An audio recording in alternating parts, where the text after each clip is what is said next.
네, 그럼 저 발표 시작하겠습니다. 네, 안녕하십니까. 상명대학교 질의학과 박사과정 박준홍입니다. 오늘 발표할 내용은 감염병 선별 장치로서 경계화된 신체와 부등성의 정치입니다. 목차는 다음과 같습니다. 코로나19 팬데믹의 확산은 개별 국가의 경계 관리를 강화시키고 있습니다. 이는 체온 측정이나 PCR 검사 등 신체에 내재한 위험을 확인하는 신체의 경계화를 수반하고 있는데요. 이러한 경계 관리 방식은 병리학적인 의미로서의 모빌리티와도 관련을 맺고 있습니다. 즉, 이동하는 주체가 감염병의 잠재적인 매개자이고 또 정상적인 것과는 다르다라는 의미가 만들어지게 됩니다. 이는 감시와 통제 또 배제의 합리적인 근거를 마련하기도 하고요. 제도와 실천 또 인식의 측면에서 이러한 요소들이 사회적으로 구성되고 이를 통해 차별으로 나아가기도 합니다. 그리고 2021년부터 전 세계적으로 시작된 코로나19 백신의 보급은 전 지구적인 차원에서 또한 경계 관리 방식을 새롭게 바꾸고 있습니다. 이제는 백신을 접종했는지 여부 그리고 어떠한 백신을 접종했는지가 중요하게 다루어지게 되었습니다. 네. 여기에는 백신 여권 제도와 백신 패권 경쟁을 둘러싼 다양한 주제들이 관련되어 있고요. 이번 발표에서는 코로나19 백신의 개발과 보급으로 인해서 변화하는 경계와의 실천 그리고 모빌리티 양상을 파악해 보고자 하였습니다. 실험적인 차원에서 좀 폭넓게 주제를 다루고 있어서 미시적인 분석은 이루어지지 못했지만 논의의 측면에서 발표를 진행하려고 합니다. 먼저 이론적인 배경입니다. 안보 패러다임의 전환은 군사적인 중요성이 과거에 비해서 상대적으로 감소하고 또 국민의 위험이 국가의 안위와 함께 이해될 수 있음을 의미합니다. 이와 함께 위험을 관리하기 위한 경계의 중요성이 증가하였습니다. 특히 경계 안보와의 실천은 초국가적인 범죄나 테러리즘, 감염병 등의 위험을 사전에 차단하는 기능을 하게 되었고 자연스럽게 가장 작은 스케일로서 신체에 집중하게 되었습니다. 즉 신체에 위험이 내재해 있다고 보고 이를 차단하고 선별함으로써 안보 관리를 보다 효율적으로 진행하게 된 것입니다. 다만 이와 같은 신체의 경계화는 결국 경계를 중심으로 한 타자화나 범주화를 수반합니다. 그리고 그 과정에서는 특정 신체에 대한 포섭이나 배제, 또 차별이 발생하는 문제도 확인할 수 있습니다. 이와 같은 안보 정치를 모빌리티의 관점에서 본다면 결국 경계의 안보화나 신체 규칙 등은 모빌리티나 부동성을 관리하고 또한 공간적인 질서화를 수행하기 위한 전략으로 볼 수 있습니다. 즉 이동의 기회가 차별적으로 주어지게 되고 그 근거가 개인의 신체와 관련됨으로써 새로운 차별적인 기제가 만들어질 가능성 또한 증가하게 된 것입니다. 특히 이번 발표에서는 예외 없는 경계 강화 조치가 백신 개발과 보급으로 인해서 차별적인 경계 관리 방식으로 전환되는 것에 초점을 좀 두었고요.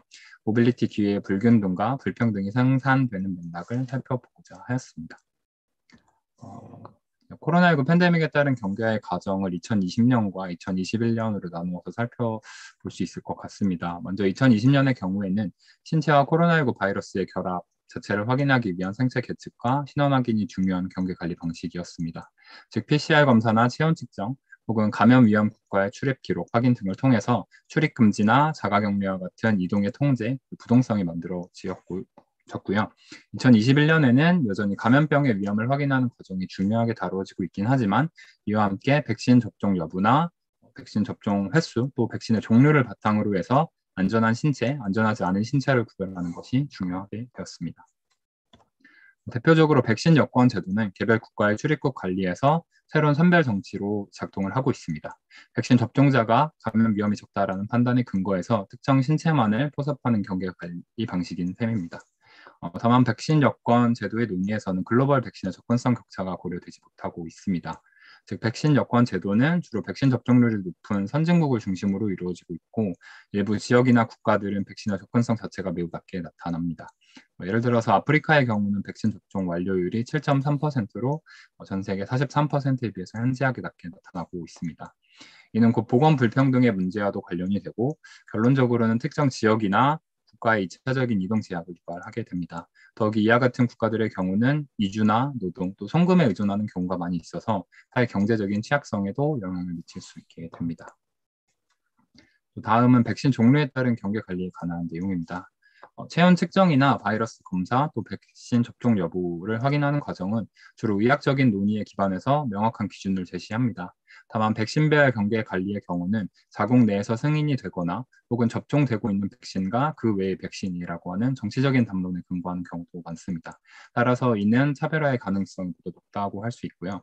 특히 현재까지 개발이 완료된 코로나19 백신은 전 세계 28개에 달하고 있고 개별 국가가 이러한 백신을 선택하는 이유도 다양하기 때문에 복잡성이 보다 증가하게 됩니다. 개별 국가에서 백신을 선택하는 여러 요인들을 살펴보면 가장 먼저 백신의 안전성이나 예방 효과가 중요하게 생각이 되고요. 또 한편으로는 백신의 가격과 보관 유통 환경도 차이가 있기 때문에 개별 국가의 경제력이나 인프라 기반 시설이 영향을 미치기도 합니다. 또 백신 개발과 생산은 기술력에 따라 결정이 되고 소수 국가들에게 한정이 되어 있습니다. 따라서 그렇지 못한 국가들의 경우는 백신의 개발국 또 생산국들과의 정치 경제적인 관계에 의해서 백신의 보급이나 조달이 결정되는 경우도 많이 있습니다. 다음 표 1은 주요 코로나19 백신의 특징을 보여주고 있습니다. 작용 원리에 따라서 백신의 유형이나 예방 효과, 접종 횟수, 가격, 보관 환경, 또 개발사, 개발 국가 등에서 많은 차이가 두드러지게 나타나고 있고요. 예방 효과에 초점을 둔다고 하면 모더나나 화이자 백신이 우위에 있긴 하지만 가격이나 보관 유통 환경의 측면에서는 더 접근성이 낮다고 볼 수 있고 또 가격만 고려한다면 아스트라제네카 백신이 널리 보급될 수 있는 장점이 있습니다. 특히 경계 관리와 관련해서는 주목해야 할 부분은 개발 국가입니다. 즉, 백신의 주요 개발 국가가 보시는 바와 같이 영국이나 미국, 러시아, 중국, 인도 등 상호 협력적인 체제를 유지하고 있으면서도 정치 경제적인 경쟁 관계에 있는 국가들이라는 점에서는 외교 관계의 중요성이 보다 증가하였다고 할 수 있습니다. 이는 백신 보급과 관련된 유럽연합의 블록화 현상이나 중국과 미국의 패권 경쟁, 혹은 러시아와 중국, 또 유럽과 미국이라고 하는 비서구권 대 서구권의 대립이나 더 나아가서는 사회주의 대 민주주의의 이념 갈등으로까지 이어지고 있는 상황입니다.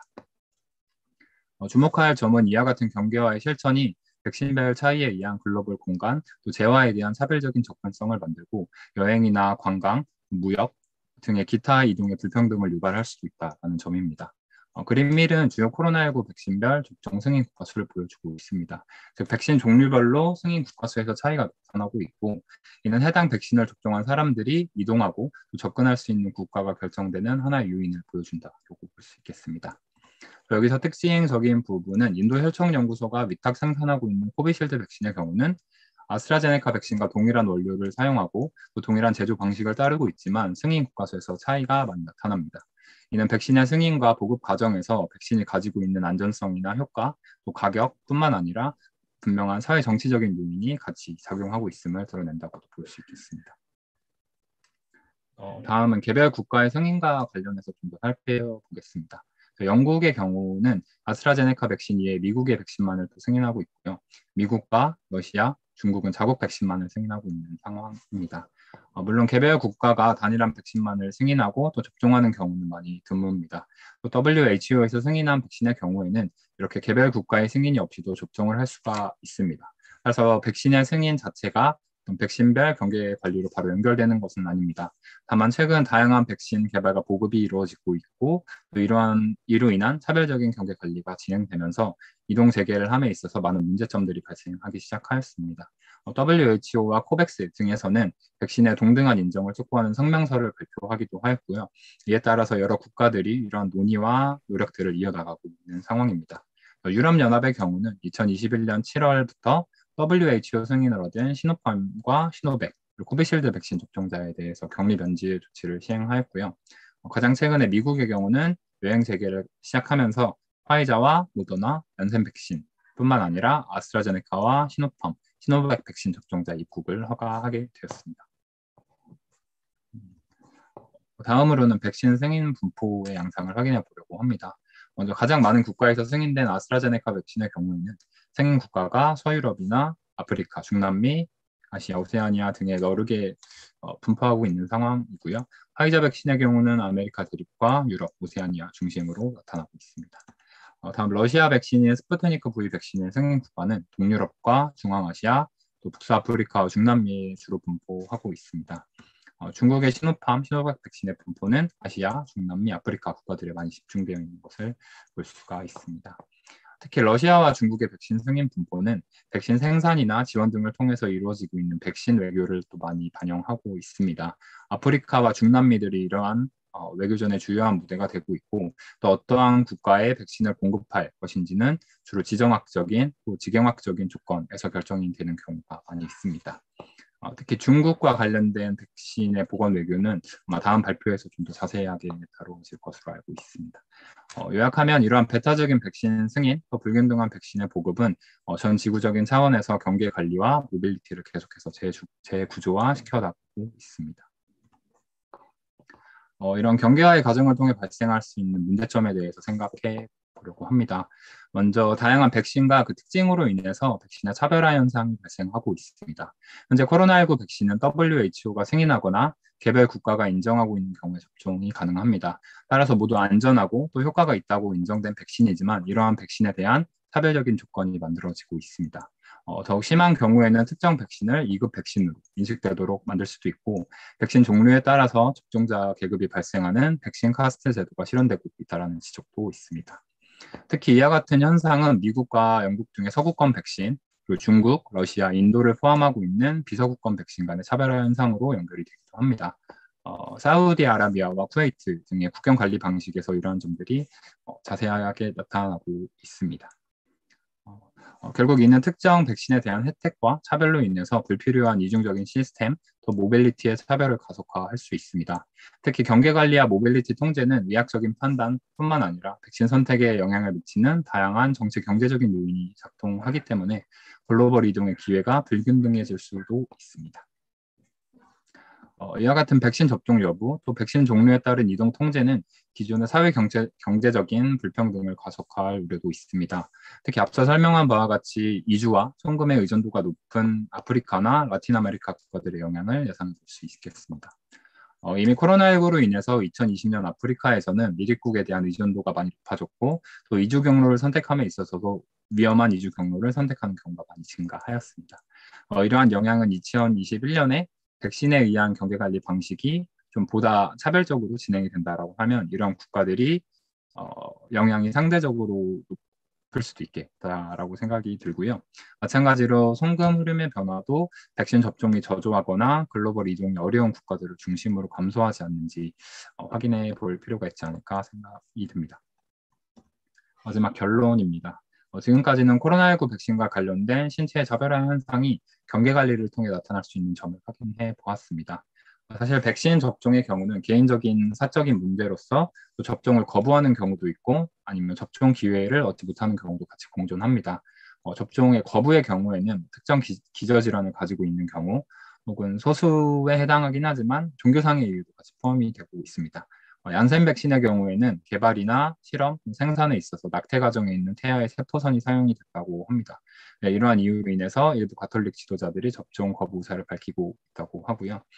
이러한 선택의 문제뿐만 아니라 개인적 그리고 국가적인 차원에서 접종의 기회 자체가 불가능한 경우도 많이 있습니다.